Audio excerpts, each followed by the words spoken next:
गरज तर नक्कीच आहे, पण दिल्लीमध्ये सध्या एक घोषणा धूम मचा रही है,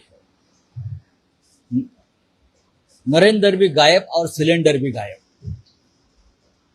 ही घोषणा पार्लियामेंट बाहेर सर्वत्र धूम माजवते। कहाँ है नरेंद्र जी? नरेंद्र जी केरल में है, नरेंद्र जी कहाँ है? नरेंद्र जी तमिळनाडू में है, आसाम में है। नरेंद्र जी पार्लियामेंट मध्ये नाही आणि सिलेंडर लोकांच्या घरात नाही। त्याच्यामुळे बैठक घेणार कोण? बैठक घ्यायला प्रधानमंत्री पाहिजेत ना, ते नाही आहेत। आणि जे राहुल गांधी सांगतायत ते सत्य आहे। यापुढे नरेंद्र मोदी हे पार्लमेंटला येतील की नाही शंका आहे, कारण त्यांना पार्लमेंटमध्ये यायला तोंड राहिलेलं नाही असं जे गांधी म्हणतायत त्यात तथ्य आहे।